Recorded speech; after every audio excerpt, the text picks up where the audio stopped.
কিয়ামতের ময়দানে আদম আলাইহিস সালামের কাছে সবাই যখন যাবে, আদম আলাইহিস সালাম বলবেন, আদম আলাইহিস সালামের উম্মত সহ আমরা সবাই যখন আদম আলাইহিস সালামের কাছে যাব, আদম আলাইহিস সালাম বলবেন, আমি কোনো কিছুই করতে পারবো না, হে আমার উম্মত তোমরা সবাই ফিরে যাও, আমি তো নিজের জন্য পেরেশানিগ্রস্ত আছি, আমি তোমাদের জন্য কোনো কিছু করতে পারবো না। আমরা আদম আলাইহিস সালামের কাছে ফিরে আমরা মুসা আলাইহিস সালামের কাছে আসবো। মুসা আলাইহিস সালাম বলবেন, লম্বা হাদিস আপনারা দেখে নেবেন বুখারী শরীফের মধ্যে, মুসা আলাইহিস সালাম বলবেন, আমি তোমাদের জন্য কিছুই করতে পারবো না। নূহ আলাইহিস সালামের কাছে যাব, নূহ আলাইহিস সালাম বলবেন, আমি কিছু করতে পারবো না। ইব্রাহিম আলাইহিস সালাম বলবেন, আমি কিছু করতে পারবো না। শেষমেশ ঈসা আলাইহিস সালামের কাছে যাব, ঈসা আলাইহিস সালাম বলবেন, আমার দ্বারা কোনো কিছু করা সম্ভব নয়, তবে তোমাদেরকে একটি কথা বলতে পারি, তোমাদেরকে একজনই কিয়ামতের ময়দানে তোমাদের উপকার করতে পারবে, তিনি হচ্ছে জনাবে মুহাম্মদুর রাসূলুল্লাহ সাল্লাল্লাহু আলাইহি ওয়াসাল্লাম। আপনি আমি যখন কিয়ামতের ময়দানে আমার নবীর পাশে গিয়ে ইয়া রাসূলুল্লাহ বলে ডাক দিয়ে চোখের পানি ছেড়ে দিব, আমার নবী তো দুনিয়ার মধ্যে আল্লাহ তাআলা বলছে উম্মতের কষ্টে আমার নবী কষ্ট পায়, উম্মতের সুখে আমার নবী সুখে হয়, উম্মতের জন্য আমার নবী হচ্ছে রাহমাতুল লিল আলামিন।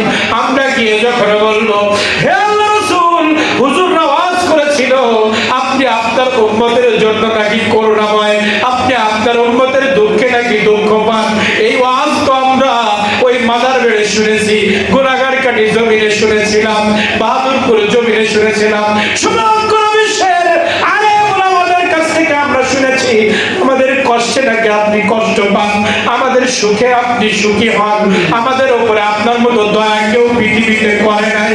আমরা সাক্ষ্য দিচ্ছি নবী, এই পৃথিবী কিয়ামতের ময়দানে এই মুহূর্তে আমাদের মতো কষ্টে কেউ নাই। আল্লাহ দুনিয়ার জমিনে কোরআন মাজিদের আয়াত নাজিল করে আমাদেরকে বলেছিল, ওই আলেমরা আমাদের ওয়াজ করে শোনাচ্ছিল আমার নবী উম্মতের কষ্টে কষ্ট পায়, এই কিয়ামতের ময়দানে আপনার উম্মতরা বড় কষ্টে আছে নবী, আপনার কোরআন মাজিদ বলেছে আমাদের কষ্টে নাকি আপনি কষ্ট পান। যখন উম্মতগুলো নবী করিম সাল্লাল্লাহু আলাইহি ওয়াসাল্লামের কাছে গিয়ে যখন কান্না করে দিবে, নবীর কাছে যখন চলে যাবে, আমার নবী আরশে আজিমের মধ্যে সিজদায় পড়ে যাবে। হাদিসে মুবারকা সাক্ষ্য, আদম আলাইহিস সালাম সহ কিয়ামতের প্রথম ফুৎকারে সবাই আমরা ইন্তেকাল করব, সবাই আমরা মারা যাব। দ্বিতীয় ফুৎকারে কবর থেকে সবাই উঠে, যে যে কবরের মধ্যে ছিল সেখান থেকে উঠে হাশরের ময়দানের দিকে আমরা দৌড়াতে থাকবো, হাশরের ময়দানের দিকে আমরা যেতে থাকবো। ওই হাশরের ময়দানে আদম থেকে ঈসা আলাইহিস সালাম পর্যন্ত লক্ষ লক্ষ নবী কিয়ামতের ময়দানে দাঁড়িয়ে থাকবে, প্রত্যেক নবীর উম্মতগুলো দাঁড়িয়ে থাকবে, আমরাও কিয়ামতের ময়দানে দাঁড়িয়ে থাকবো। আল্লাহ আরশে আজিম থেকে কিয়ামতের ময়দানে নামবেন না। হাদিসে মুবারকা বলছে সবাই যখন দাঁড়াবে কারোর জন্য আমার নবী আল্লাহ আসমান থেকে নামবে না, কিন্তু যখন রাহমাতুল লিল আলামিন তার উম্মতের মায়ায় পড়ে, তার উম্মতের মায়ায় পড়ে আরশে আজিমের নিচে সিজদায় পড়ে গিয়ে উম্মতি উম্মতি বলে কাঁদবে, আল্লাহ রাব্বুল আলামিন আর আরশে আজিমে থাকতে পারবে না। সুবহানাল্লাহ, নারে তাকবীর, নারে রিসালাত, পবিত্র ঈদে মিলাদুন নবী, পবিত্র ঈদে মিলাদুন নবী। আল্লাহুম্মা সাল্লি আলা সাইয়্যিদিনা মাওলানা মুহাম্মদ ওয়া আলি সাইয়্যিদিনা মাওলানা মুহাম্মদ। আল্লাহুম্মা সাল্লি আলা সাইয়্যিদিনা মাওলানা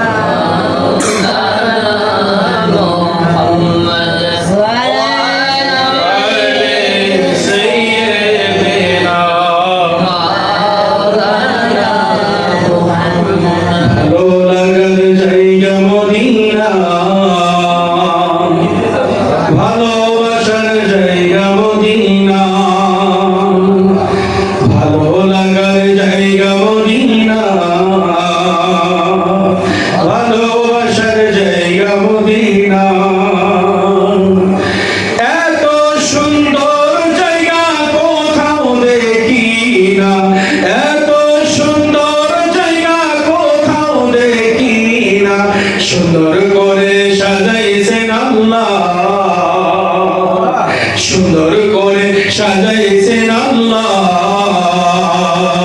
ভালোবাসার জায়গা মদিনা, ভালো লাগা জায়গা মদিনা, ভালোবাসার জায়গা মদিনা। কিয়ামতের কঠিন ময়দানে সমস্ত নবী যখন আমাদেরকে ফিরিয়ে দিবে, সমস্ত নবী যখন কিয়ামতের মাঠে দাঁড়িয়ে যাবে, সমস্ত উম্মত গুলো যখন ইয়া নফসি বলবে, হাদিসে মুবারক সাক্ষ্য, আদম আলাইহিস সালাম থেকে ঈসা রূহুল্লাহ পর্যন্ত প্রত্যেক নবী ইয়া নফসি বলবে। আমরা সবাই সেদিকে ইয়া নফসি বলবো। একটা ব্যক্তি, একজন মানুষ সেদিন শুধু উম্মতি বলার পাওয়ার পাবে, তিনি হচ্ছে আপনার আমার নবী জনাবে মুহাম্মদুর রাসূলুল্লাহ সাল্লাল্লাহু আলাইহি ওয়াসাল্লাম।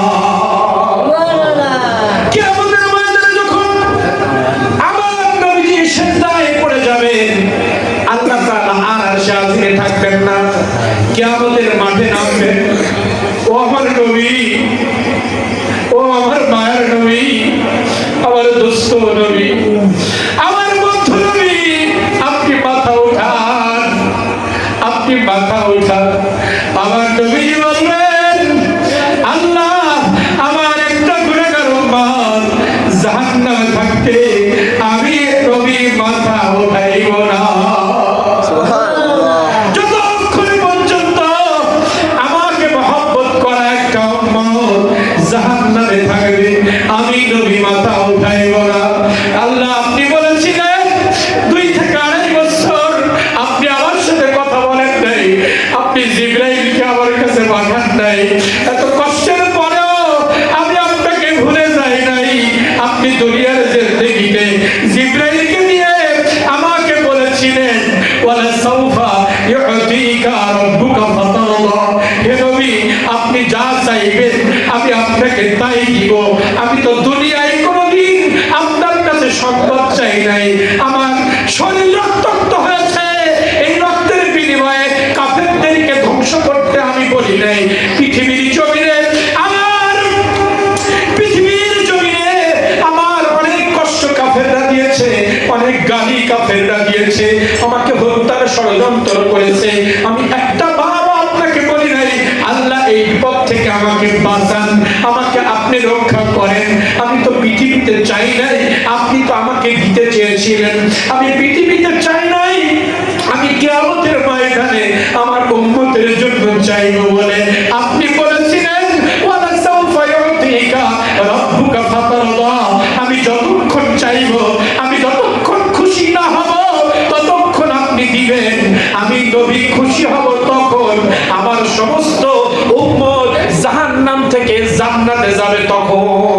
সুবহানাল্লাহ। আমি খুশি হব তখন আমার সমস্ত উম্মত জাহান্নাম থেকে জান্নাতে পৌঁছে যাবে যখন। এর আগে আমি মাথা উঠাইব না। সেই নবীর মিলাদুন নবীতে এসেছি।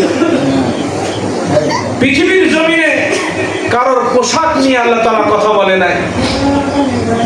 আমরা আমার নবীকে আমার ভাই, আমার চাচা, আমার খালু, আমাদের মতো বলি, একটা বার কি আমাদের বিবেক কাজ করে না যে স্বয়ং আল্লাহ তাআলা আমার নবীর নাম ধরে ডাকে নাই? আমার নবীজি চাদর গায়ে দিয়ে বসে আছেন, আল্লাহ তাআলা বলছে, ইয়া আইয়ুহাল মুযাম্মিল, হে চাদর আবৃত ব্যক্তি। চাদরের কথা বলে আমার নবীকে ডেকেছেন, ইয়া মুহাম্মদ বলে নাই, নাম ধরে নাই। আর সেই নবীকে আমাদের কাতারে আনতে চায় না। নাউযুবিল্লাহি মিন যালিক। সেই নবীকে সাংবাদিক বলছি। এরা সাংবাদিক, সত্য বলে মিথ্যাও বলে। যারা পৃথিবীতে সাংবাদিক, এরা দুনিয়ার নিউজ গুলো পেপারে দেয়, ইউটিউবে দেয়, চ্যানেলে দেয়, সেখানে সত্যও থাকে মিথ্যাও থাকে। আর আমার নবীজি যে সংবাদ নিয়ে এসেছেন, এটা পৃথিবীর কোনো সংবাদ নয়, পৃথিবীর কোনো মানুষের কথা নয়, আসমানের আল্লাহ রাব্বুল আলামিনের কথাগুলো জমিনে আমার নবী প্রচার করেছেন। তুমি কার কার সাথে কার মিলাপ? আসমান থেকে আল্লাহর বাণী প্রচার করেছে যেখানে কোনো মিথ্যা নাই। সাংবাদিক তো তাদের বলে যারা সত্যকে মিথ্যা বানায়, মিথ্যাকে সত্য বানায়। আর আমার আল্লাহ রাসূল সাংবাদিক নন, এটা বলা বেয়াদবি আমার নবীর সাথে। এগুলো খেয়াল রাখতে হবে, কারণ এই শানগুলো যারা জানে না, নবী করিম সাল্লাল্লাহু আলাইহি ওয়াসাল্লামের পজিশন যারা স্টাডি করে না, তাদের মুখ দিয়ে এটাই সম্ভব। ঠিক, নবী করিম সাল্লাল্লাহু আলাইহি ওয়াসাল্লাম যে কি, আল্লাহ তাআলা তার ইজ্জত সম্মান কোথায় রেখেছেন, যার চরিত্রের ব্যাপারে আয়াত আছে, সাংবাদিকের চরিত্রের ব্যাপারে আয়াত কি? কোন বাংলা বলে তো তাদের জীবনী নাই। ঠিক, হ্যাঁ, ওয়ারাফা'না লাকা যিকরাক। আল্লাহ তাআলা বললেন, হে পৃথিবীর মানুষ, তোমরা শুনে রাখো আমার নবী কেমন। আমি আদমকে বলি না ঈসা, মুসা, নূহ, সুলাইমান, ইব্রাহিম, ইসমাঈল, ঈসা নবীকে বলি নাই, আমি আমার নবীকে বলেছি ওয়ারাফা'না লাকা যিকরাক। হে নবী, আপনি আমার কাছে এমন একজন ব্যক্তি যার শান মান মর্যাদাকে আমি আকাশচুম্বী করেছি, পৃথিবীর পর্যন্ত সীমাবদ্ধ রাখি নাই। পৃথিবীর এমপি মন্ত্রীর সুনাম, পৃথিবীর মধ্যে আসমানে তাদের নিয়ে কোনো আলোচনা নাই। পৃথিবীর মানুষের সম্মান মর্যাদা তার এলাকা ভিত্তিক, রাষ্ট্র ভিত্তিক, আন্তর্জাতিক ভিত্তিক। কিন্তু আপনি এমন একজন নবী, আপনি জমিনের নিচেরও নবী। মাটির নিচে যত প্রাণী থাকে তারাও আপনার নামে দুরূদ পড়ে।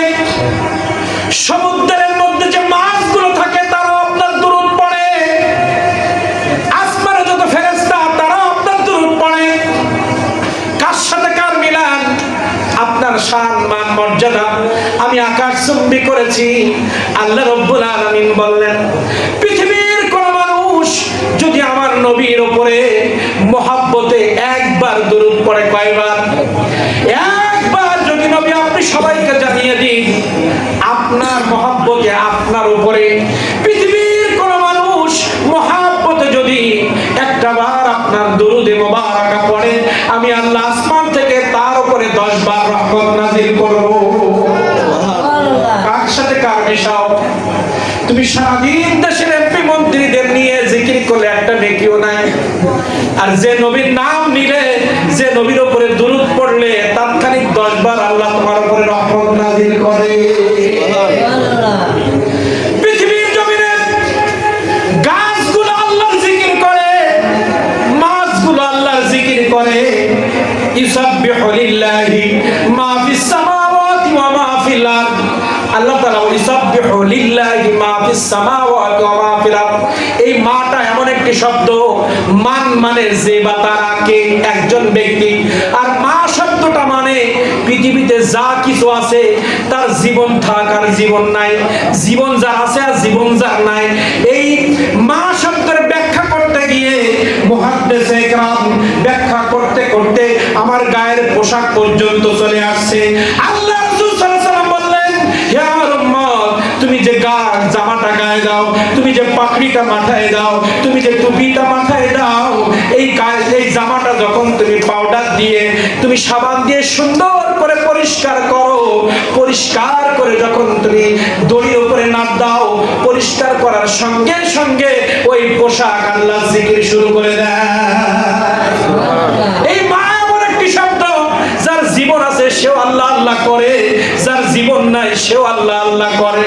ওরে বা, আমরা যারা বসে আছি, আমরা বাড়ি আজানের পরে নামাজ পড়ি না, কিন্তু আল্লাহর এই ইউসাব্বিহু লিল্লাহি মা ফিস সামাওয়াতি ওয়া মা ফিল আরদ। আল্লাহ তাআলা বললেন, আসমান জমিনে আমি যা কিছু সৃষ্টি করেছি সবাই আমার তাসবিহ পড়ে। তার এই আয়াতটা বোঝা যায়, আমরা যে ঘরে বসে আছি, এই মাইকও আল্লাহর জিকির করে, এই বালিশ আল্লাহর জিকির করে, এই দেওয়াল আল্লাহর জিকির করে। আপনি আমি আল্লাহর নাম দিনে দিনে একবারও যদি না নেই, আমার বাড়ির দেওয়ালটা আল্লাহর জিকির করে, একটু লজ্জা করা উচিত। আমার যে বাড়িটা আল্লাহর জিকির করে, যে ইটের জীবন নাই, যে টাইসের জীবন নাই, যে গ্রিলের জীবন নাই, যে গ্রিলের জীবন নাই, যে টাইসের জীবন নাই, সে আল্লাহর জিকির করছে। যে সে আল্লাহর জিকির করছে। আর আল্লাহ তাআলা বললেন ফি সূরাতি মাশা রাক্কাবা, এই দুনিয়ার ইটগুলো তোদের ব্রেন খাটায়া তোরা চারকোনা করে সুন্দর ইট বানাইলি, টাইলস গুলো তোরা বানাইলি, বিল্ডিং গুলো মাথা খাটায়া তোরা বানাইলি, লোহাগুলো গলিয়ে গলিয়ে তোদের প্রয়োজন মতো গ্রিল তৈরি করলা, বাস তৈরি করলা, মোটরসাইকেল তৈরি করলা, এগুলো তোদের আমি দেওয়া ব্রেন দিয়ে করলা। কিন্তু তোর চেহারাটা আমি আল্লাহ নিজে হাতে করেছি। যে চেহারাটা আমি নিজে হাতে বানাইছি, তুই আল্লাহ জিকির করলি না, আর তোর হাতের সৃষ্টিগুলো আমার জিকির করে। তোর হাতের সৃষ্টি আমার জিকির করে, যেটা আমি বানাই নাই, তুই বানাইছিস, সেটা আল্লাহ আল্লাহ করে। আর তোকে আমি বানাইছি, তুই একবার আল্লাহ ডাকতে পারলি না। মা ফিস সামাওয়াতি ওয়া মা ফিল আরদ, আল্লাহ তাআলা বলেন পৃথিবীতে যা কিছু আছে সবাই আমার জিকির করে। তোরা নামাজের মাধ্যমে আমার জিকির করিস, তোদের নামাজ পড়া লাগে, রোজা রাখা লাগে, যাকাত দেওয়া লাগে, পিতামাতার খেদমত করা লাগে, দান সদকা করা লাগে, প্রতিবেশীর পাশে দাঁড়ানো লাগে, অসুস্থ ব্যক্তিকে দেখাশোনা করা লাগে। দুনিয়ার জিন্দেগিতে 24 ঘন্টা তোর ডিউটি দিয়ে আমি দুনিয়ায় পাঠিয়েছি, তুই সবসময় আমাকে ডাকিস। পৃথিবীর গাছপালাগুলো আমার জিকির করে, সমুদ্রের পানিগুলো আমার জিকির করে, সমুদ্রের মাছগুলো আমার জিকির করে, তোর বাড়ির দেওয়াল আমার জিকির করে, জমিনের প্রত্যেক ইঞ্চি ইঞ্চি মাটিগুলো আমি আল্লাহ আমার জিকির করে। কিন্তু তোরা শুনে রাখ, আমার নবীর শান একটু শুনে রাখ, পৃথিবীর সব সৃষ্টি আল্লাহ আল্লাহ করে, আর আমি আল্লাহ নবী নবী করি।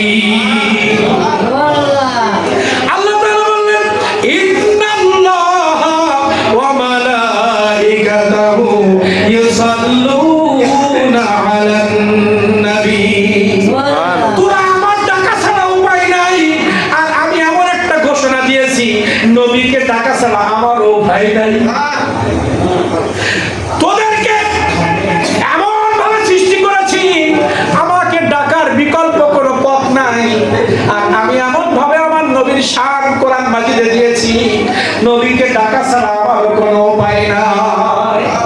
আমি 24 ঘন্টা আমার নবীর জিকিরের মধ্যে আছি, আমার নবীর দুরূদ পড়ার মধ্যে আছি। তোরা পড়লে ফায়দা পাবি, না পড়লে তোদের লস। পৃথিবীর সমস্ত মাখলুক সব সৃষ্টি একসাথে আন্দোলন করে আমার নবীর মর্যাদা যদি কমাইতে চাও, একটা শস্যের দানা পরিমাণ মর্যাদা তোরা কমাইতে পারবি না। কারণ তোদের সৃষ্টিকর্তা আমি আল্লাহ, যে আল্লাহ নিজে স্বয়ং আমার নবীর মর্যাদা দিয়েছি, নিজে স্বয়ং আমার নবীর দুরূদ পড়ি। তোরা না পড়লে আমার নবীর শানের সামান্যতম ক্ষতি হবে না। যদি না করিস তোদের ক্ষতি হবে। তোরা যদি আমার নবীর সম্মান করিস তোদের লাভ হবে, আমার নবীর কোনো লাভ লস নাই।